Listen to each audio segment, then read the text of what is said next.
பிரேக்ஃபாஸ்ட்டுக்கு தேவையான பொருட்களை பார்த்துடலாம். முட்டை வந்து 3 முட்டை நான் அடித்து எடுத்து வச்சுருக்கேன்.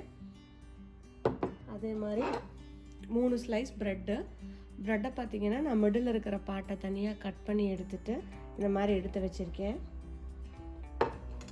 நல்லா பொடியாக நறுக்கின வெங்காயம், நல்லா பொடியாக நறுக்கின கேப்சிகம், நான் ஆரஞ்சு, க்ரீன், ரெட் 3 கேப்சிகமே நல்லா பொடியாக நறுக்கி எடுத்து வச்சுருக்கேன். உங்களுக்கு வேணும்னா நீங்கள் கேரட்டும் சேர்த்துக்கலாம், கேபேஜ், வேறு எந்த வெஜிடபிளும் நல்லா பொடியாக நறுக்கி சேர்த்துக்கலாம். இப்போ பார்த்திங்கன்னா 1 கப் அளவுக்கு சீஸ் எடுத்து வச்சுருக்கேன். தேவையான அளவு பட்டர், தேவையான அளவு உப்பு, அதோட நான் பெப்பரும் எடுத்து வச்சுருக்கேன். ஒரே ஒரு பச்சை மிளகாவை நல்லா நான் பொடியாக வெட்டி எடுத்து வச்சுருக்கேன். வாங்க எப்படி செய்கிறதுன்னு பார்க்கலாம். இப்போ நம்ம இது எல்லாத்தையும் வெஜிடபிள் எல்லாம் மிக்ஸ் பண்ணிடலாம். அந்த முட்டையோட நான் இந்த கட் பண்ணி வச்சுருக்கிற வெங்காயம், கேப்சிகம், எல்லா கேப்சிகமும் போட்டுறேன்.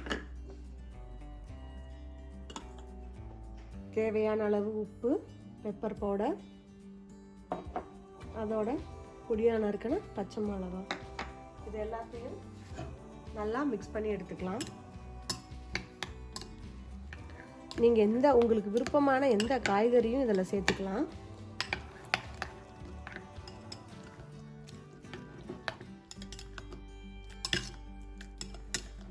நல்லா நம்ம மிக்ஸ் பண்ணியாச்சு.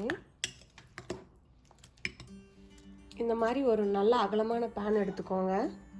அதில் ஒரு தேவையான அளவு பட்டர்,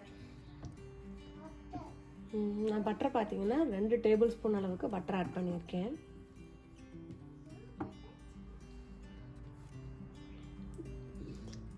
பேன் நல்லா காஞ்சிருச்சு.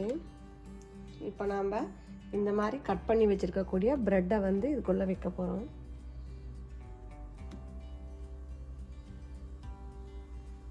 கொஞ்சம் அட்ஜஸ்ட் பண்ணி இன்னொன்று வைக்க முடிஞ்சாலும் வச்சுக்கலாம்.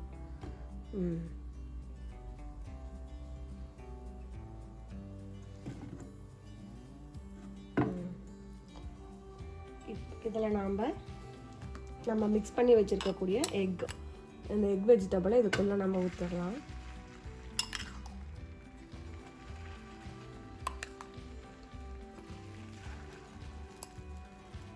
உங்களுக்கு எவ்வளோ தேவையோ அவ்வளோ அளவுக்கு இதை ஆட் பண்ணிக்கோங்க. நீங்கள் காய்கறி கம்மியாக வேணும்னாலும் நீங்கள் ஆட் பண்ணிக்கலாம்.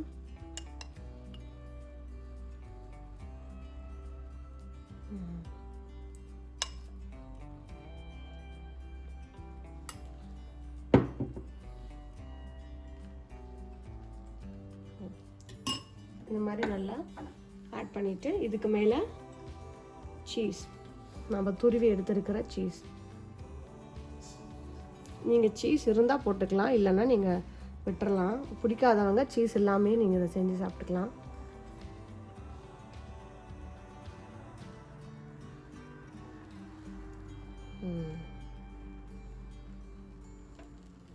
நல்லா சீஸ் இது நல்லா போட்டாச்சு.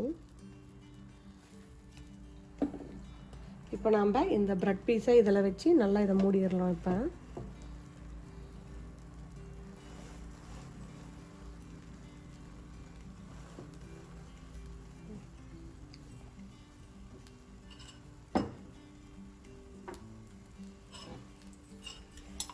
மிச்சம் இருக்கக்கூடிய எக்கையும் இதுக்கு மேலே நம்ம அப்ளை பண்ணி விட்டுறேன். இப்போ இதை லைட்டாக திருப்பி விட்டுறலாம். இன்னமும் அது குக் ஆகிட்டுருக்கு. இதுவும் குக் ஆகிட்டுருக்கு.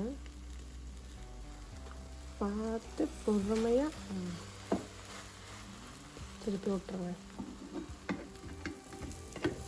பார்த்தீங்கன்னா நல்லா குக் ஆயிடுச்சு.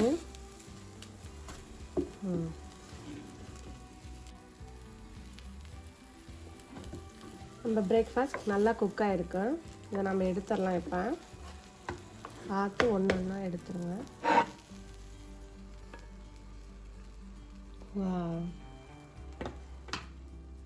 நம்ம 10 மினிட்ஸ் பிரேக்ஃபாஸ்ட் ரெடி ஆயிடுச்சு. பாருங்கள், பார்க்க நல்லா எவ்வளோ எம்மியாக வந்திருக்கேன்.